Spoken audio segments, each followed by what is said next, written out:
welcome to another episode of the Beer Ladies podcast.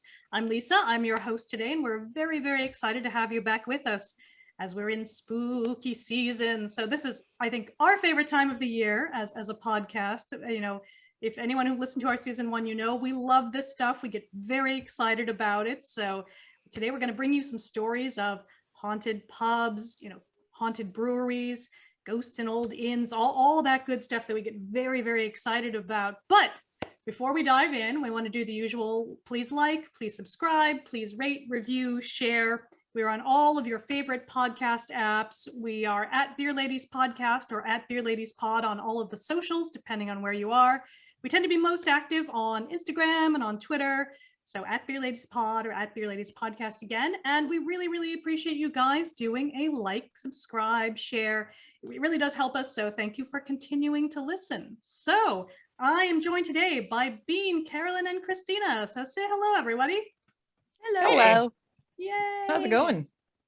It's going. It's feeling autumnal, right? Like we're beginning to get a little cooler at night. And it's, you know, we actually earlier today had a soccer ball launch itself off of a shelf into the middle of the floor, which was quite exciting. It was entirely spontaneous. And so maybe that's a good sign of good things to come, rather, for tonight's podcast. So with that said, we'll do a what you drinking. So Bean, let's start with you.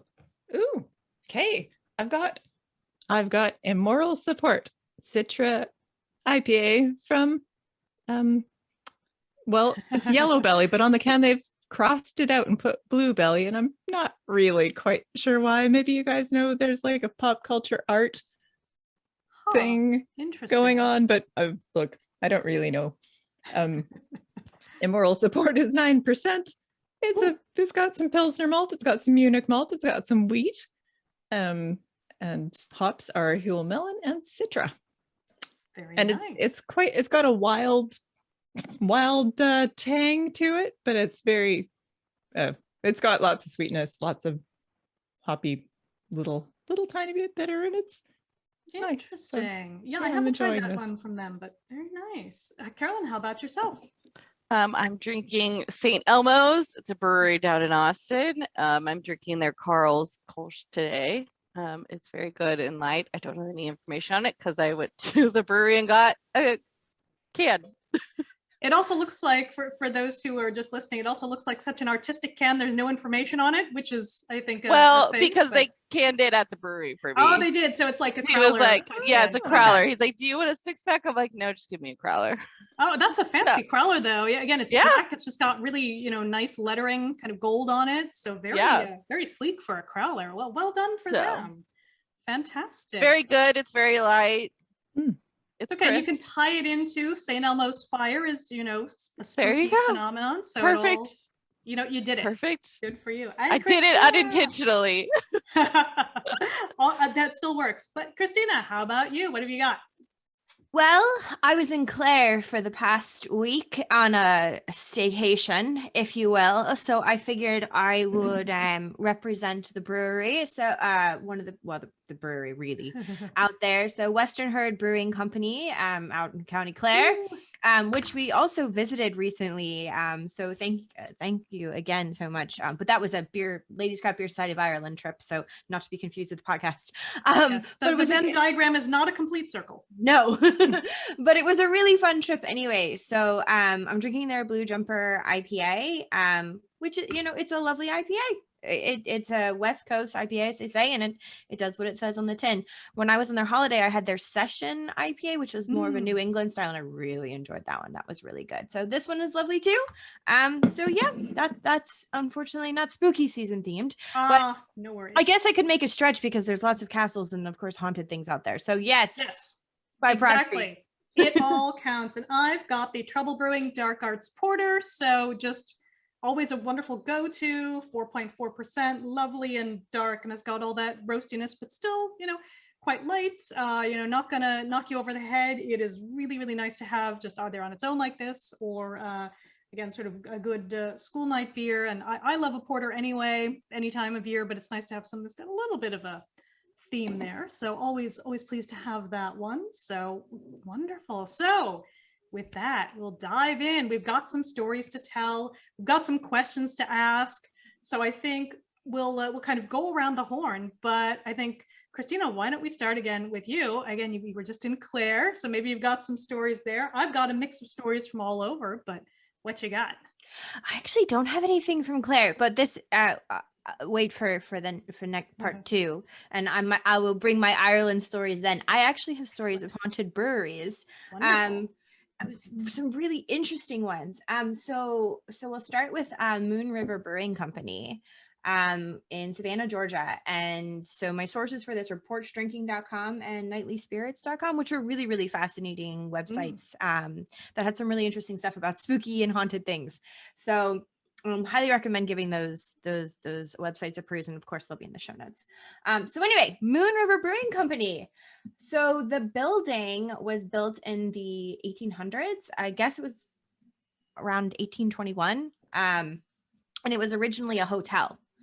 So it was built as a hotel, and it was a hotel for like rich and fancy people to come and spend some time in Savannah. And then the hotel closed, and it looks like I have written in 1864. But then it was a hospital for years and years and years. And it was a hospital for victims of yellow fever. And unfortunately, being the time frame it was in, a lot of people died, and unfortunately a lot of children died within the grounds and within the hospital. And so it's said that the ghosts of these, of course, really, really sadly deceased children, probably, and adults as well, haunt what is now the brewery. To the point where ghost hunters and ghost adventurers have both come to like film and at the brewery. It's meant to be one of the most, I think one of the websites called it one of the most haunted places in the United States. It's really, really meant to be this very spooky place. And I guess the famous ghosts there are Toby, who haunts the basement, apparently.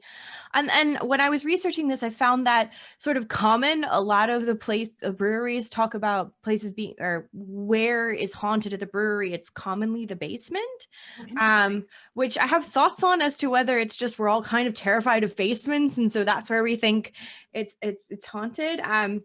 Or if basements are just somehow more susceptible to hauntings, right? It's really interesting.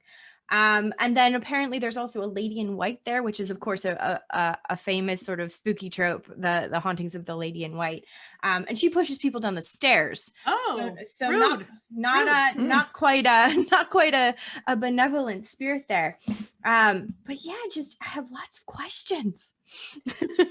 Yeah, that's so interesting about, exactly the basement, because I feel like anyone who has a ridiculous paranormal library like I do will have all of these things that go to like stone tape theory, and you're closer to the water table, and maybe the stones and the water together are recording emotions or whatever going on there. But it also reminds me a little bit of the Lemp Brewery and Mansion in St. Louis, which has both a sort of really fascinating, interesting haunting thing, and then they also do a kind of tacky haunted house type thing. And I want both of those things to live happily in my brain, but they don't for one reason or another. But I won't go too far into it because it has a very, very long history and really depressing history of the Lemp family, where so many of them committed suicide, and all of their ghosts are meant to haunt the Lemp house, the mansion. But there is a whole underground element to this too, because the caves underneath, which is why the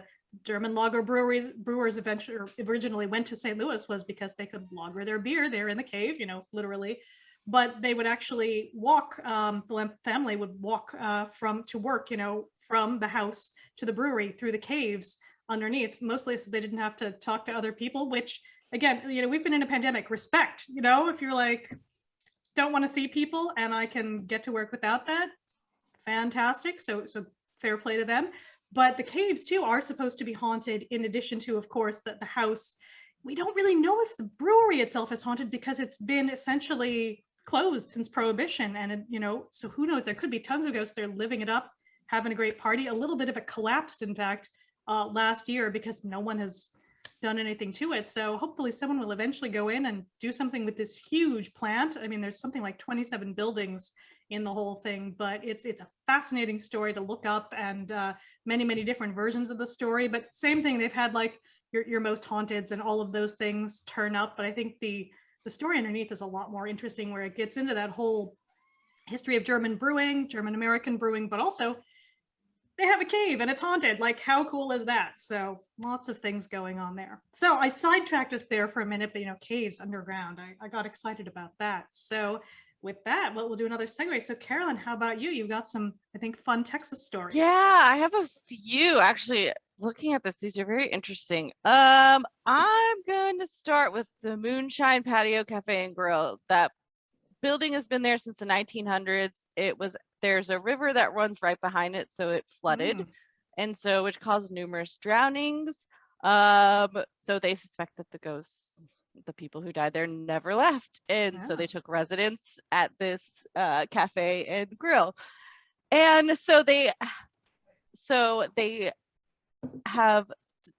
there have been people who have been tapped on their shoulders, licking on their necks is common. This is just what it says, and multiple sources say this, so I'm just gonna go with it. And there's also been mirrors falling and bottles of wine flying across the room. So it's very interesting that tragically it happened, but there's some interesting paranormal activity there, and I'm sure there's more that people have not talked about. Absolutely. Do any of the beer names have any nods to the I don't think so, because it's just like a restaurant, so I don't know if they have any beers or any drinks named after them. I haven't been there in a while, so I'll have to go and check it out. Yeah, that sounds fascinating. Wonderful. And Bean, how about you? I know you've got all kinds of interesting stories you're hoarding away for us. I only have one story. My story is that I went to York one time. I love York. It's a beautiful place. Yeah. And actually, my mom wanted to go on a ghost walk, and so we did do kind of a pub crawl. And I mainly forget. So I had to resort to the New York Press and TripAdvisor and things like that to remember what it was. Really entertaining. And if anybody ever gets there, I actually really recommend going around with troops of actors who will tell you the stories much better than I will.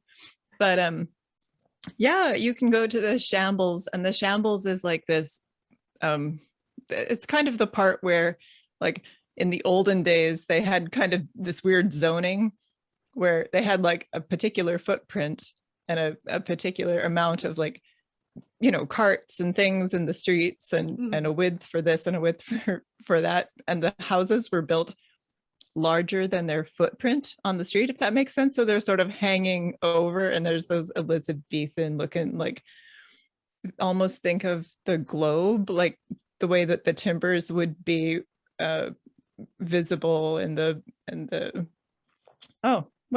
way that those houses look. It's really they're cool. Almost nodding to one another. Yeah. And so one of those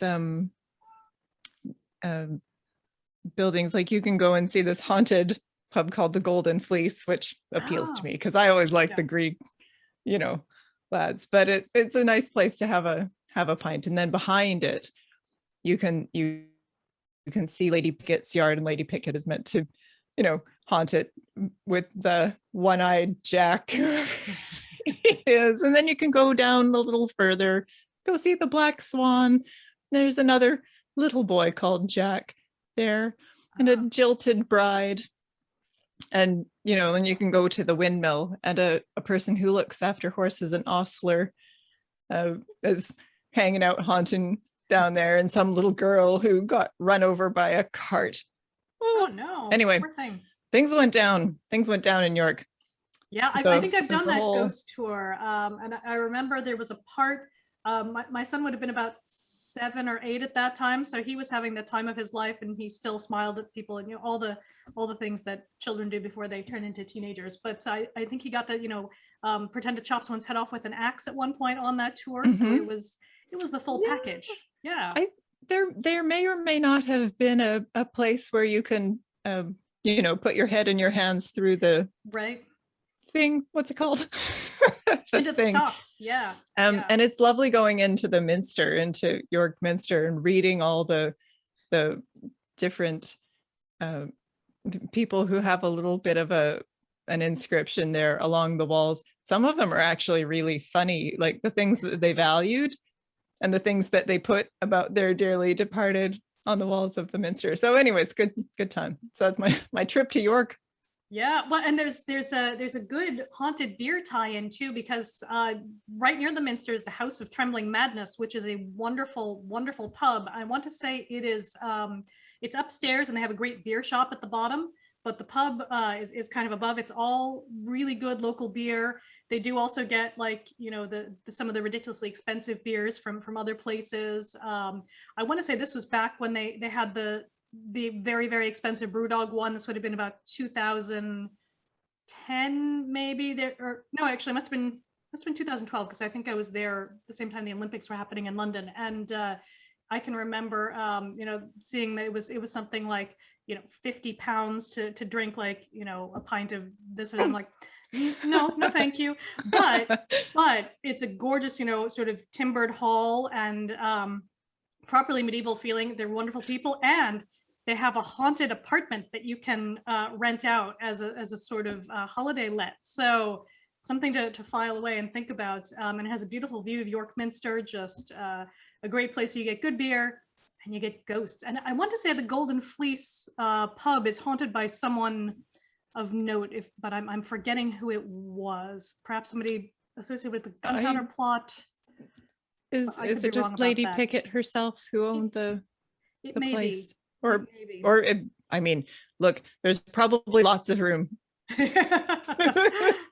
Good ghost community there in York. Absolutely. It's very like Disney's Haunted Mansion. There's always room for one more. Yeah. So I'm wearing a Haunted Mansion shirt today. Aww. So all good. But it's very interesting, because I think that's what I find when I was looking around Dublin ghost stories. We'll touch on those briefly. I think we're going to come back to them. But I think some of the ones that sound a little are the ones where it's like, and it's this famous person who haunts our pub, and you're like, is it though? Like, it's a little too convenient. I would rather hear something a bit almost sort of a bit generic of, we hear dragging sounds, or we hear, doorknobs going, or whatever, rather than I want to say, and again, we can get into this another time, but I want to say the Brazen Head is like, and we have Robert Emmet, or someone, notable, where you're like, it's a little too convenient. But I mean, if you're gonna go for it, go for it. That's a good point too. Because who's gonna say I mean, Robert Emmet, Tuesdays and Thursdays, July and August. Exactly. Many lulls. So what's going on these days in Dublin in terms of haunted pubs? Where's close to home? It's a really good question. And again, I wasn't finding a ton when I was looking around. I got some more stories than I got the last time I asked, but I think we got a lot of the usual suspects. I think we know the grave diggers, and that's something we definitely want to spend more time on another time, because that's got a good, like, proper ghost story, Tweety old man, yes, that's good stuff. But then I think the other ones sound a little bit too, or many of them, I don't want to say all of them, but many of them sound a little bit too contrived for my liking. I think it's a little bit too sort of from central casting. If you're like, I don't know, Christina, you look like you have an opinion here. And I kind of want to just have a quick, like, what do you guys look for in a good ghost story? Like, what's the draw? What's the excitement? Let's get into it. I always like it when somebody's like killed by like someone, I don't know, because then it's like, well, they like coming back to avenge, like they got murdered, like what did they do, or did they do nothing? Like, were they just a victim of somebody being drunk or somebody being crazy? I don't know. I feel like those are the most interesting. Those are like I was reading one about the tavern here, and it was a brothel, and this girl Emily, they call her Emily, she died, and they think they found her shoes in the wall when they were doing the place, and they actually so she like pulls pranks on patrons, but supposedly she likes redheads because that was the drunken man who killed her was a redhead. That's what they suspect. So like stuff like that. I'm like, well, that's kind of interesting. How did you know that he was a redhead? Like, do we have information on this, or do you just think that? Right. That's interesting. I don't, for me, I like the ones that seem a little bit almost mundane, if you like, where, you know, they're, you know, saying, oh, go and serve the customer at the end of the bar. And someone says, but there is no customer at the end of the bar. And someone's like, but I've been chatting to them for, you know, I like those that have a little bit like, I always like it when, or if someone's just slightly out of place. I think those are always ones that I enjoy, where again, they seem pleasant enough, and maybe people have chatted with them, or maybe they don't interact, but it's just something's a little bit off. There's a little bit of an air of mystery. I don't know. Yeah, I'm with you, Lisa. I kind of like the stories where you think you're talking to someone who works there, and then everyone's like, oh, you know, he never worked here, or she worked here 300 years ago, or something, some kind of story like that. Yeah, because I don't really subscribe to the idea that ghosts hurt people. So I like those kind of just like some shenanigans kind of story. It's just like, you know, they move stuff around and they just kind of mess with you a wee bit.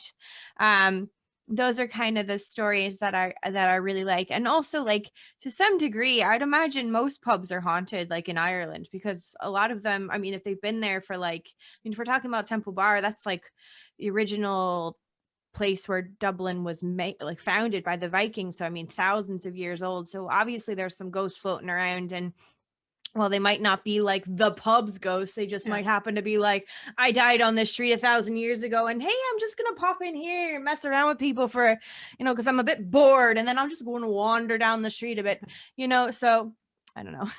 Yeah, now that would be fun if we had some Viking ghosts, you know, walking at like the original street level. That would be fun, and just, you know, where maybe you only see them from the knees up or something like that. They're still, you know. Yeah, because you get that in New York. Actually. You get that in New York, where you have Romans who are watching again through a cellar, and you know the sighting, the famous one is they're only seen from, you know, the knees up, because the original ground was so much lower. And I'm like, I like that as a detail. It's just nice, you know. It makes the story just have a little, you know, frisson. It's good.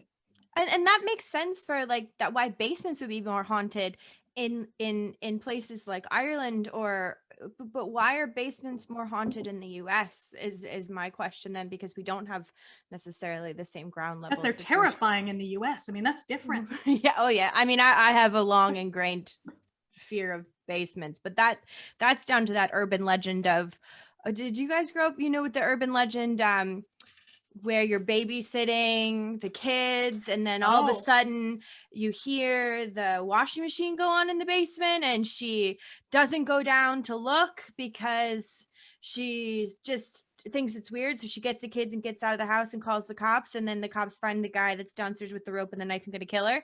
So I have had a long-standing fear of basements. Absolutely. Yeah. Oh, and then said there's so many urban legends tied into with basements, and just they're creepy. They always have an atmosphere, or they're semi-finished, or they're finished in like the 1970s, which is creepy in its own way, where you're like, where the decor was terrible. Shag carpet, the brown paneling. The brown I can see where that would inspire chills. Yeah, absolutely. I mean, my parents had a bar in the basement with all that, you know, the fake wood paneling and like the yellow Formica countertop for it, and it was just that made you feel good. Yeah, it was just nice.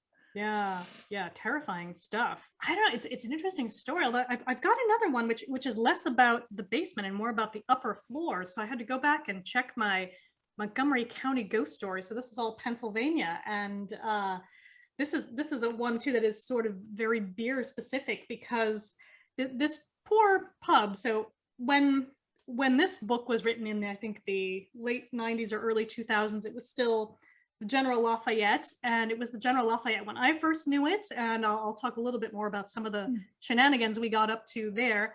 But then it got changed its name to the Baron Hill Tavern, which made sense because the Battle of Baron Hill, one of the sort of well, if you're from Pennsylvania, it's a very important battle in the American Revolution, but if you're from anywhere else, no one has any idea what you're talking about. But again, very important if you were local, but it was actually a very, sort of historically interesting battle. And, it did happen on sort of on the grounds of the pub and in the sort of neighboring environment. And Lafayette was there, so it's a whole thing. And but also very interesting in that the American troops also had a big contingent of Native American fighters with them, and they kind of just let them all get slaughtered for lulz. So there's bad vibes all around the area.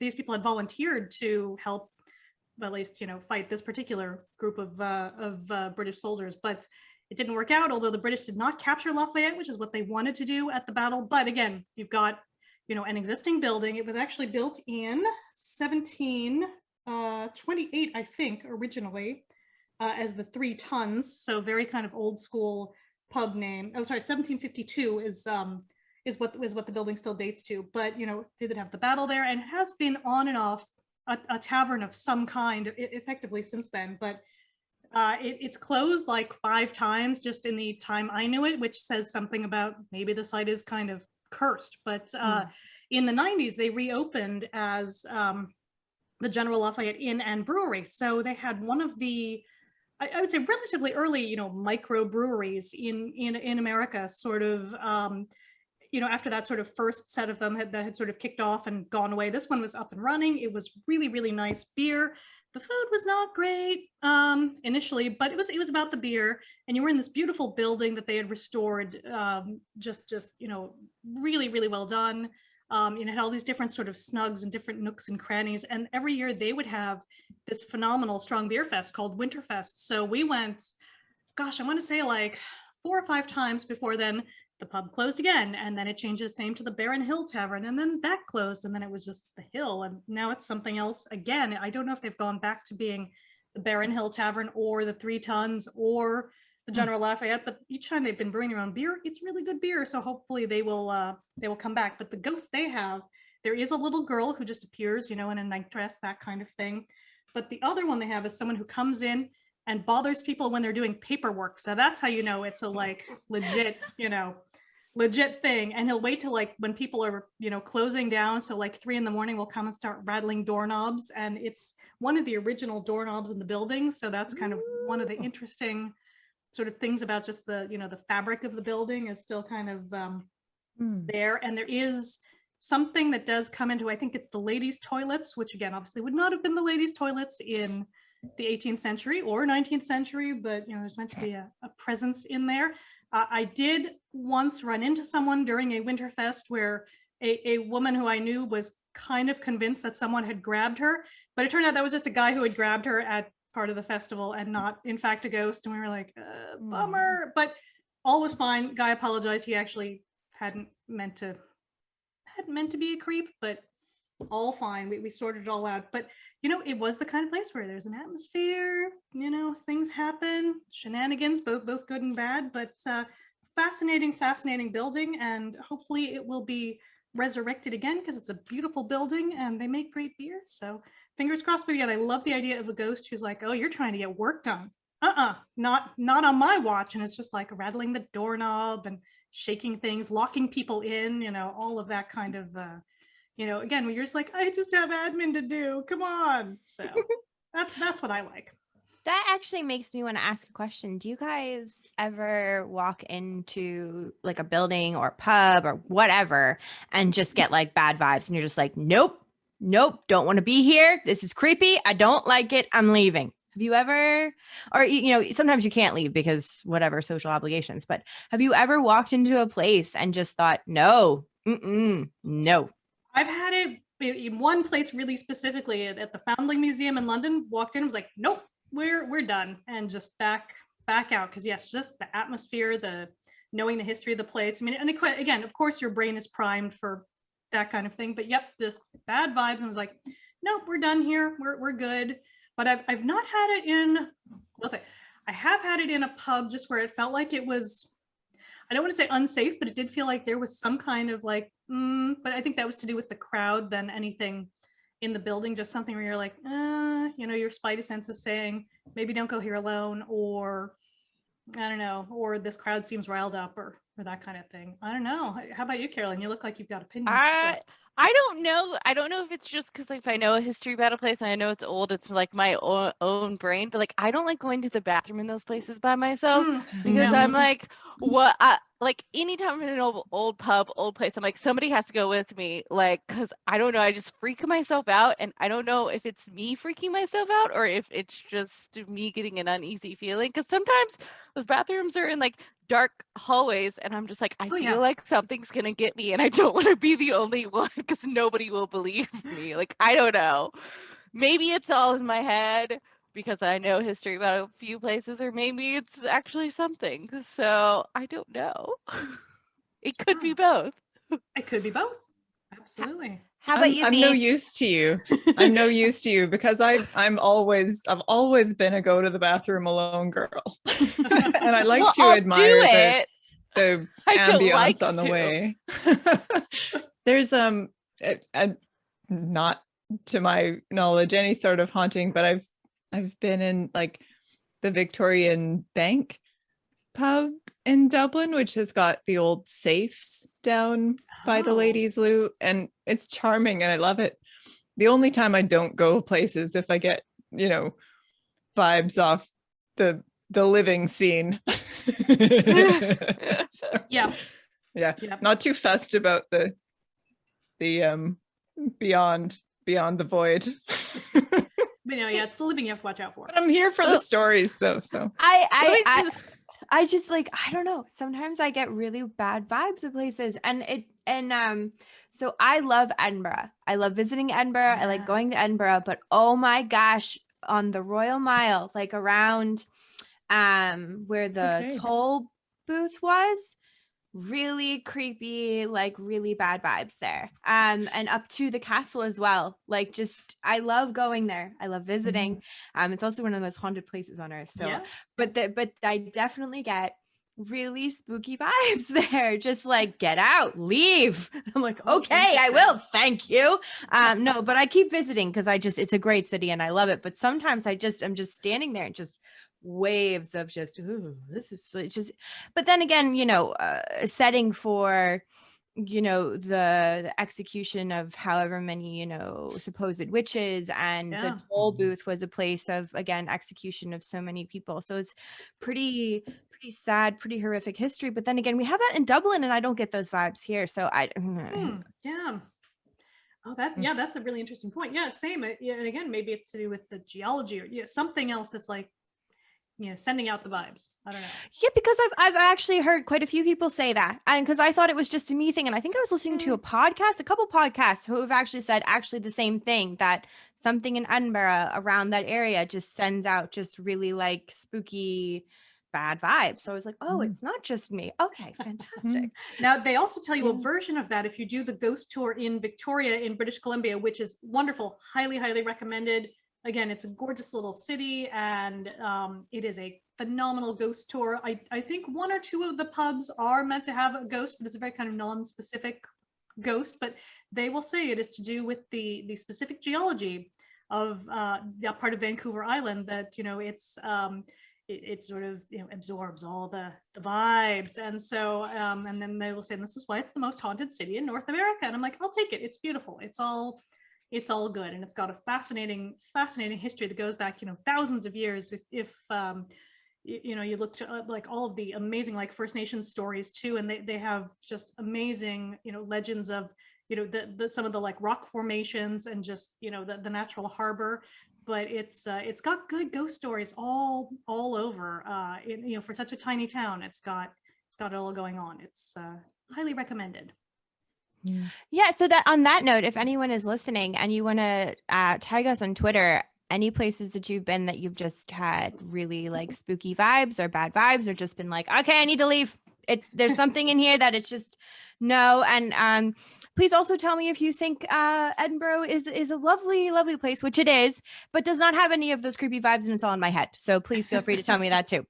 It could be the architecture as well. Like sometimes I feel that there's good places for somebody to hide with like a good crossbow or some arrows or some flaming, I don't know, old-fashioned medieval things to hurl. Yeah, maybe in a past life I was something bad happened to me in Edinburgh and I just don't like it. Could be. Look it. Could be, but yeah, that's an interesting idea too. There's just lots of, like you said, the architecture there does lend itself to kind of shadows and darkness, I think, to a certain extent, in a very cool way. I love it. I've not been back for years and years, but it's a great city and so much to do. But yeah, I don't know. It's a funny thing though, because I don't get like bad vibes from anywhere in Dublin unless there's like tourists coming out from somewhere, and then you're like, oh yeah. But that's a different thing, and just I've seen that more recently, like they're coming back and I'm kind of like, oh, so nice, just not having that. But I know all the businesses need them, so all good, but it is a bit strange. Maybe it's because we live here, so we're used to like the mood in Dublin. I don't know. Yeah, maybe the ghosts are used to us. Yeah, maybe they're like, oh, you live here now, so you're it's fine. You're fine. Oh, it's you again. You're just getting your tea. That's fine. We'll test it when I come visit. When I come back and visit, we'll test it and see what happens. Yeah, we'll find out if the ghosts have long memories. They remember you. That's a good point. That's a good point. Yeah, so does that mean that Coppers is haunted? I mean, it is haunted. I mean, obviously. It's... yeah. It's haunted by plenty of things. Oh, yeah. Dark history. Dark times. So how do we talk about Coppers? Copper-Face Jacks. It's this place where you might end up at whatever o'clock in the morning. And you're probably young, but you might not be. Sometimes things happen. I think most people have ended up there at a not quite so young age, kind of wondering why they're there and then enjoying themselves and then waking up the next morning and going, oh, I was at Coppers. Yep. Yeah, that's a haunted kind of situation. I mean, there's haunted by the hangover. You might get the whole thing. I've only actually been on like a work trip, but exactly, I was like, why did this happen? Why? But I mean, it's got to be on that can't be a super. I mean, that building has to probably be 150 years old, so it's seen some things. Recently it's seen some things, but and I think they are reopening relatively soon. I want to say on the 22nd of October, when everything else just reopens. So I don't know. That's going to be interesting. I will not be making my way down there on purpose, but again. Sometimes you end up there. I mean, it's a perfectly nice bar. There's nothing. It's just, it has a certain reputation of being kind of a place for shenanigans and, Exactly. Although others kind of just thinking about kind of that part of the city, or more broadly that part of the city, because I've definitely heard that the Lord Edward is haunted, Bull and Castle. So, we'll probably have a deeper dive into some of those on another episode, but curious if you guys have heard of others that are, and I think the Brazen Head too, I think we talked about a little bit, is meant to be haunted. I did have the tourist ask me for directions to it the other day, and you could tell he was so disappointed when I like responded with an equally North American accent. I was like, no, I moved, but I didn't go into it. I was going to give him, recommendations for better beer and everything, but I was like, whatever, it's fine. He'll find out. Yeah, because we're going to do a part 2 of this episode. And I think then we can talk about in depth of all the like Dublin pubs that are spooky. Because I have heard Carolyn and I did a dark history tour of Dublin. And we heard quite a few ghost stories actually about pubs and not pubs and some other like really interesting, probably not true, but great stories. So yeah, we can kind of talk about that in episode 2. So we can really kind of dig into it, and we can talk about other pubs. Maybe I'll find a haunted pub in Clare, and then I can really tie everything in. Yeah, that would be really, really interesting. Yeah, because and I think we hear about the other things outside of Dublin, like your Loftus Halls and things like that. But it would be great to find just a little local somewhere that happens to have, whatever it is, whether it's a white lady or like you were saying, being an ostler, like whatever, just kind of just a unique little story. Would be so interesting to hear what's the local one. Well, and also, friends, it's the time of year when the veil between the worlds is getting thinner and thinner and thinner, up until, of course, October 31st, when it is at its thinnest. So if you want to see a ghost, now is the time to go to a haunted pub. Haunted pub. Yeah, and hopefully in the next few weeks, as we get up to the big day, there will be more sort of spooky themed beers, pumpkin beers. We'll certainly be agitating for that as we're waiting for them to come. But I think they're not quite here yet as we're recording, but soon we are looking forward to that. But I think we're getting to the end of this version, and again, we are going to have an episode 2. But Christina has news. So I just have something rather interesting that I found when I was researching that is related and kind of like just so cool. So I found a book called Beers and Fears, The Haunted Brewery.